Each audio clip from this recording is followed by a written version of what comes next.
following subject matter is real and only intended for mature audiences. Discretion is advised. People are dead after deputies say a man went on a shooting rampage. I knew a week before she died I was going to kill her. I can tell you the scene out there is absolutely horrific. Nobody knows where this individual may strike next. This is 10-Minute Murder. Welcome to 10-Minute Murder, brief and bingeable true crime. I'm Joe, I'm the host, and I'm really excited that you're here today. If you're brand new, first of all, welcome. Super happy that you're here. And make sure you're subscribed to 10-Minute Murder. Wherever you're listening right now, no matter what the platform is, there's a way to subscribe. Find that, hit that button, and in the future, you will miss no episodes. And I think it's been long established that women make very good investigators. They're able to find people and places and things, especially on social media. Like if you were to tell someone, hey, I've met this person and here's a little bit about their life, just a small snippet, and they kind of look like this. Women can find that person. And I don't understand how it's possible, but it obviously is because it's a thing. So what I'm asking you to do is put that power to work. Find 10-Minute Murder on social media, Facebook, Instagram, and Twitter. If you want to cheat and use the links during the show notes of this episode, you can do that. But if you would rather do it the old-fashioned way, like you're stalking your ex, you can find 10-Minute Murder on Facebook, Instagram, and Twitter. And now to today's story. If you try to locate a town called Wineville on a map, it looks like it doesn't really exist. But if you look closer, you'll spot two streets, Wineville Avenue and South Wineville Avenue. It's in Jurupa Valley, Riverside County. Nothing else is left of the Southern California town where something so horrifying happened in the 1920s that it caused the small farming community to change the name of their hometown, which I guess was a smart thing to do because nowadays Wineville is basically a synonym for serial killer Gordon Northcott and his heinous crimes.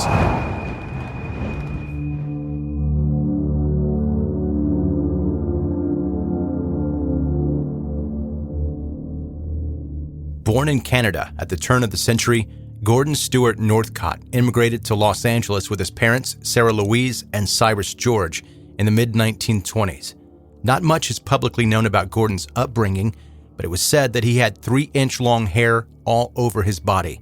It earned him the nickname the Ape Boy, which perfectly fit the view that people had of criminals back then. They were perceived as evolutionary throwbacks, regressive examples of humanity in its original bestial state. In other words, ape-like.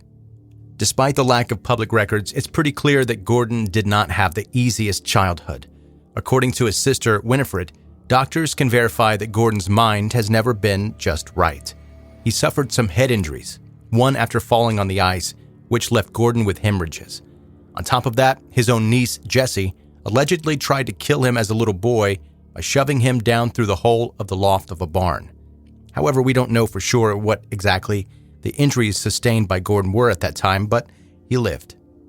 In addition, Gordon's nephew, Sanford Clark, later recalled that Gordon had gotten himself into trouble in Canada due to his questionable behavior, and Gordon himself claimed that his father sexually abused him at the age of 10. Yet Cyrus also reportedly did his best to save his son and displayed almost dog-like passivity, allowing Gordon to dominate him completely. On top of that, Sarah idolized her little boy and lavished him with all of her love, which sounds great, of course, but in the end, she did way too much for Gordon. Basically, there were no healthy relationships or any kind of balance in the Northcott household. When Gordon's parents bought him a plot in Wineville to build a chicken ranch, the idea was to keep him out of trouble, give him something to do, something worthwhile to do with his free time. Little did they know that Gordon had no intentions to grow and become a better person. On the contrary, things were about to get much, much worse, and quickly. In 1926, 19-year-old Gordon moved permanently to the ranch and invited 13-year-old Sanford to come with him for at least a little while. Gordon's nephew was absolutely thrilled about the idea at first, and arrangements were made. It was thought that Sanford would gain valuable life experience working on the ranch and attending school in the U.S. However, that was not what Gordon had in mind. The two young men and Gordon's father built the ranch together. Soon they had a house, a garage, and 2 units to keep chickens. But as much as Gordon had been hitting nails into the planks, he was also hitting Sanford with anything he could get a hold of, and for no reason. In addition, Gordon kept his nephew from the outside world. Sanford was not allowed to play, make friends, go to school, or basically leave the ranch at all. The only reason Gordon had asked the boy to join him at the ranch in the first place was to make Sanford his personal toy. And the beatings alone were not enough. The boy was also brutally raped by his uncle almost every night. On some occasions, Sanford was forced to take an active role in sodomy. And yet, nothing seemed to satisfy Gordon's growing thirst. He needed more. At first, Gordon began coaxing young boys out to the ranch with the promise of a day's wage for helping out, making up stories, pretending to know their parents, anything to get them there. Then once they got there, Gordon used and assaulted the boys in similar ways that he had done Sanford. Once he was finished with them, he drove them back into town again. However, at some point, his victims began to disappear. One day, Gordon showed up with an unknown Hispanic teen. He proceeded to lock the boy up in the chicken coop, as he often did with Sanford, and let him out only to rape him. This went on for a while, a whole week, before Gordon decided that he had had enough of him. So he shot the boy to death and decapitated him. Sanford, who had had a break from abuse during this time, was forced to help conceal the crime by burning the head in an outdoor oven and then dumped the rest of the body on the side of a road. Some months later, on March 10th, Gordon abducted another young boy named Walter Collins Jr. He took him to the ranch, he was tortured, raped, and finally murdered with an axe after a little over a week. His body was burned in a grave with an entire barrel of quicklime. At some point later, Gordon dug up the body, burned it again, and scattered the remains. Walter's disappearance received nationwide attention, and the Los Angeles County Police Department followed up on hundreds of tips, but without success. Then the case took an unexpected turn. 5 months after Walter went missing, a boy claiming to be Walter was found in DeKalb, Illinois. The police organized a public reunion, hoping to negate some of the bad publicity they'd received. However, at the reunion, Christine Collins claimed that the boy was not Walter. Still, Police Captain J.J. Jones urged Christine to take the boy home to, quote, try him out for a couple of weeks, as if human beings are some type of merchandise. So Christine, doing like she was told, did take the imposter home, but after 3 weeks, she still insisted that that boy is not Walter. The real Walter, as I mentioned, was killed, burned, buried, dug up, burned again, and then scattered. Even though Christine had her son's dental records proving that this boy was not Walter, she was committed to the psychiatric ward of Los Angeles County Hospital under a code that means someone is deemed difficult or an inconvenience. Not really the words that should be used of a mother trying to find out what happened to her son. Finally, during Christine's incarceration, Captain Jones questioned the boy, who admitted he was actually 12-year-old Arthur Hutchins Jr., a runaway from Illinois. Arthur said he'd come up with a plan to impersonate Walter when someone had mentioned his resemblance to the missing boy. Apparently, his motive was to get to Hollywood to meet his favorite actor, Tom Mix.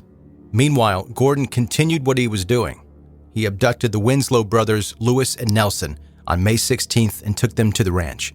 They were both raped and again murdered with an axe. This time, Gordon had also forced his young victims to write letters to their parents to throw people off of his trail.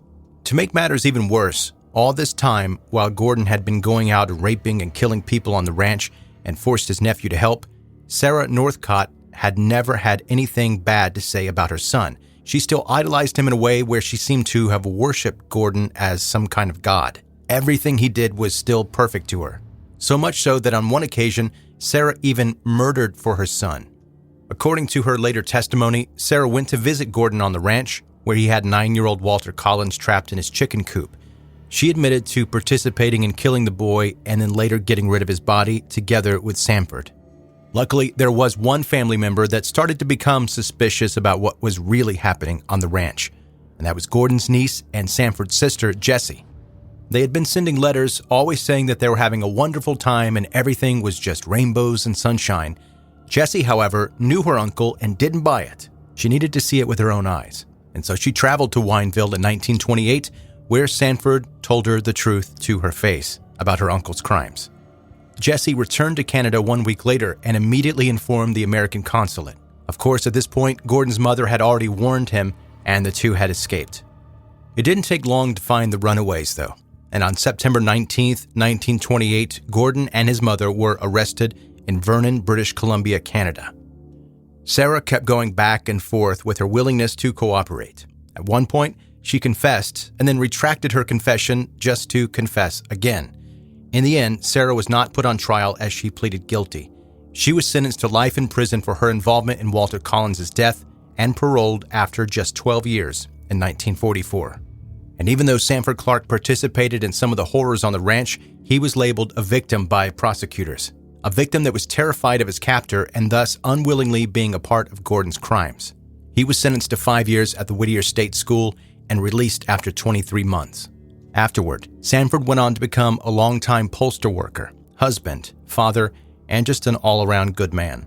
He eventually wrote a book entitled The Road Out of Hell, Sanford Clark and the True Story of the Wineville Murders, about his experiences on the Wineville Ranch. When it comes to Gordon himself, it was speculated that he may have raped, tortured, and killed as many as 20 boys. There wasn't enough evidence to charge him with all of that. He was only charged with the murders of the unidentified headless Hispanic boy, the brothers Lewis and Nelson Winslow. On February 8, 1929, the 27-day trial ended with Gordon Northcott found guilty on all counts.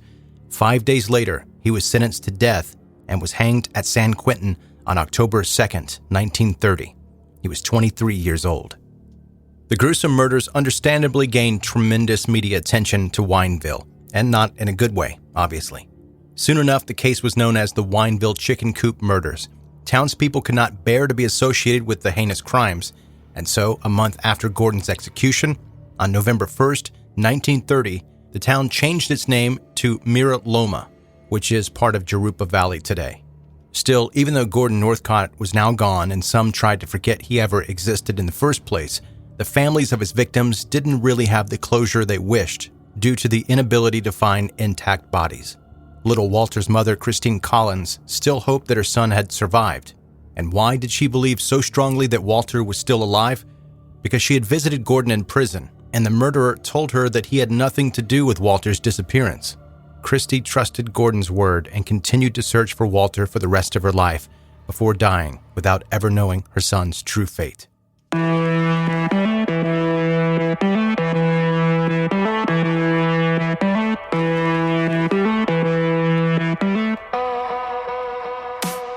Thanks for listening today, and before you go, subscribe. Make sure you're subscribed to this podcast, and that way you won't miss any future episodes. Connect with 10 Minute Murder on Facebook, Instagram, and Twitter. Links for that are in the show notes of this episode, or just type it into the search bar in whatever app you're trying to find the show in. It'll pop right up. And lastly, if you have friends that you think might be into brief true crime stories like this, let your friends know about 10 Minute Murder. Be safe. Thanks for listening, and have a good night.